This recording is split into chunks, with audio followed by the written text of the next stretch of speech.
Hi everybody. Today I'm working on 3 Dollar Tree makeovers. I was watching Annihilation with Natalie Portman and Jennifer Jason Leigh a couple of months ago, and I was totally into all these weird animals they had with this vegetation growing out of them. And when I saw these very cheap looking skeleton animals at Dollar Tree and Dollar General and Family Dollar, I thought there had to be a way to make them look better, and of course the answer as always is spray painted gold. But I didn't just want to spray paint it gold, so I added some things to them before I spray painted them so they would be a little bit more interesting. You don't need anything specific. I pretty much grabbed some stuff that was around my house. I have some pearls, some beads, some metal spikes. They're plastic, but they're supposed to look like metal. Some leftover spring florals I got on clearance from Walmart, and I just kind of went for it. I put the pearls in the back of the spider right here because I wanted to mimic the shape of, is it the spine? Spiders don't have spines, but I guess that's what that's supposed to be. And to bring that over into the legs, I added some pearls on there.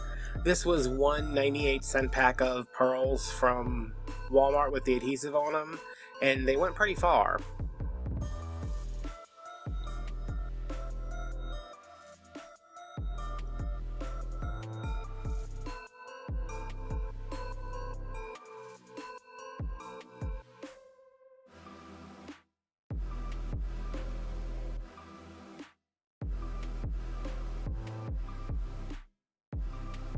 Now I am using, I don't know what this is supposed to be. I don't know, I just wanted something long and spiky that gave this suggestion of vegetation coming out from the back of the head, kind of like a collar or a crown.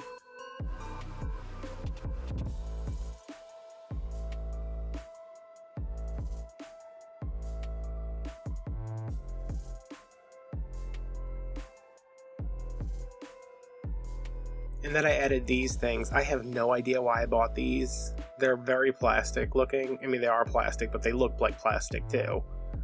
But they were 50 cents on clearance at Walmart, so I guess I must have bought them in spring for something. Really, the sky's the limit with this. You can glue pretty much anything on here, and although it might look weird and out of place, once it's spray painted gold, it's going to look great. This is a fall floral from Dollar Tree. Again, I don't know what this is supposed to be. It's kind of flocked, but not. You could also do this with some twigs. I just wanted to use the plastic florals because I knew they'd be a little less prone to breaking, I guess. And now I have some other big pearls that were off to the side, and I am just going to kind of cluster them on the head.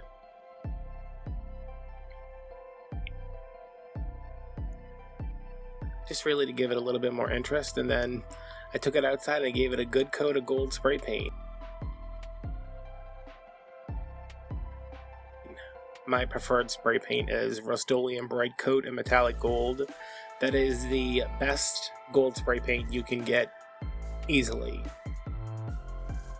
And that's what it looks like. It looks terrible in pictures. It looks so much shinier in person. If you're by a Michaels that does sell Montana products, they have a gold spray paint that's beautiful too. These are the skulls on the little pedestals from Dollar Tree, and what I was showing you is that I bought both of these this year. One of them has a closed mouth and the head looks really weird, and then one of them has this hinged jaw, and the face shape looks so much better. So I bought the closed-mouthed one, and then I saw the open-mouthed one at another Dollar Tree, and I was like, well, I gotta get that. And I started out with this one already sprayed gold. These things I'm gluing in here are called Billy Buttons. They're from Walmart. Don't know what a Billy Button is. They're just kind of like, I don't know what they're kind of like. They're just little spiky, flowery things.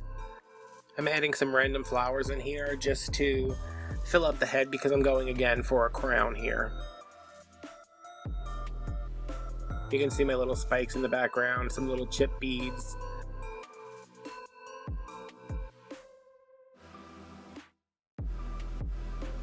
This is part of the skeleton garland. I just cut one of the skeletons up because I guess if I was a golden king, I'd probably wear people bones in my head. Maybe not. There's a spine, you know, because that's something you need. And let's stick a foot in there too, maybe. Skull. See, none of this looks right at all, but once it's spray painted gold, everything becomes very cohesive. And I'm adding some more of these purple flock twig things. I like Dollar Tree's florals a lot. It's just sometimes they make up things that just aren't anything. I mean, this kind of looks like an asparagus fern, but that's not what it is. This green thing, I don't know. I was using these to give myself a little height because I wanted everything concentrated on one side, kind of. So those are in there. And now I'm starting to add some of the spikes. I think these were from Michael's. They're actually sew on. You can see some holes on the side are visible. That doesn't bother me. It made more sense to use this with the holes in them instead of going out and buying something. And one of my little centers fell off on that flower, so I just glued another spike in place.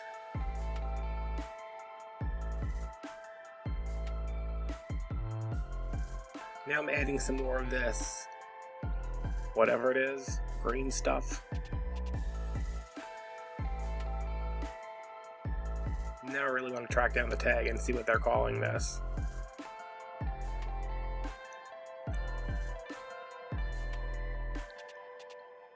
So you pretty much just keep adding. I think this would be a fun thing to do, is go and get the skull, go get your spray paint, and challenge yourself to make one of these and make the spider just with the things you have around.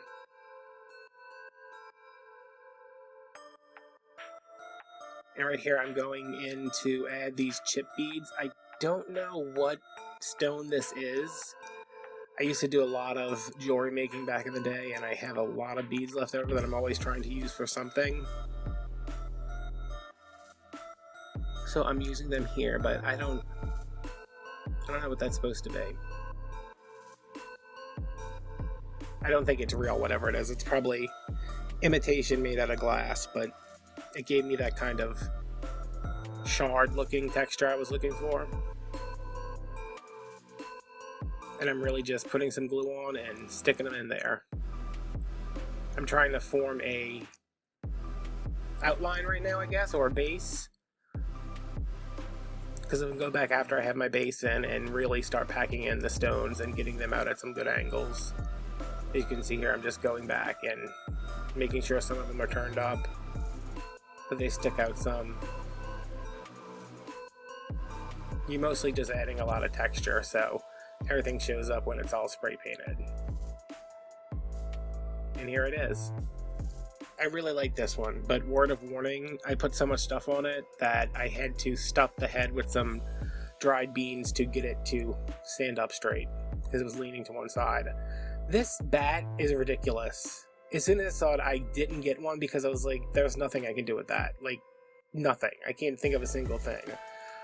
But I bought it anyway. And then I remembered I had this frame from the Dollar Tree from last year or 2 years ago, and I was like, well, what if he was like a taxidermy thing? You know, like the butterflies with the pins, but he's just so stiff, and I needed to figure out a way to change that. So I set up this very rinky-dink and probably dangerous heat gun assembly over here. It is my heat gun that's turned on top of a picture frame being supported by a bottle of tacky glue. If you do this, be careful. I was fine. I had no problem. There were no fumes or anything. It smelled like burning plastic. Not even burning plastic, just like warmed up plastic. As always, you know, work in a ventilated area. My back door was open because it was raining for 100 years. And I know that I kind of want him to look like he is guarding himself or shielding himself from something. So I am moving his wings in because they were out and they just looked ridiculous. He looked very flat. So I want to give them a little bit of shape, so I'm bending them at the joints. So there's one up there where the shoulders would be, and then there's one, like, I guess that would be the elbow, and then, you know, the wrist. I don't think bats have elbows, but I'm not a batologist. So see, he kind of cowers.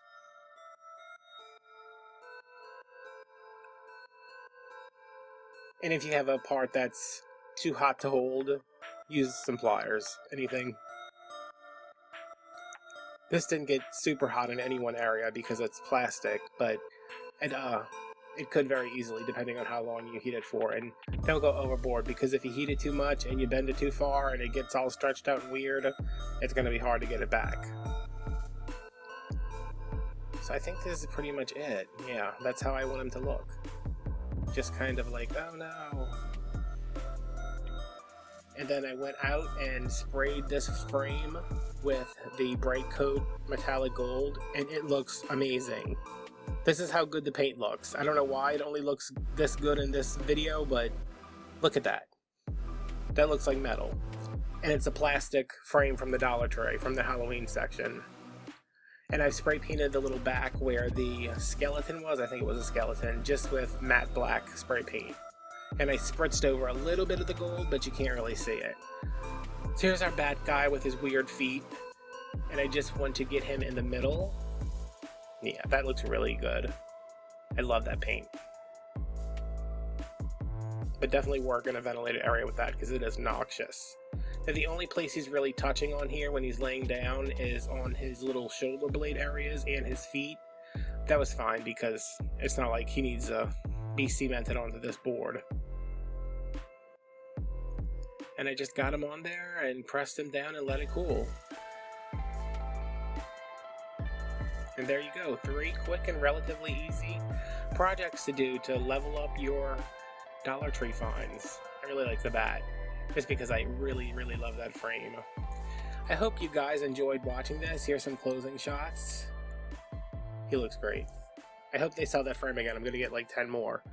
So if you could remember to like, comment, subscribe, turn on notifications, share with your friends, follow me on Instagram, all that good stuff. I would really appreciate it. It helps out a lot. And I'm trying to get my channel back to where it used to be.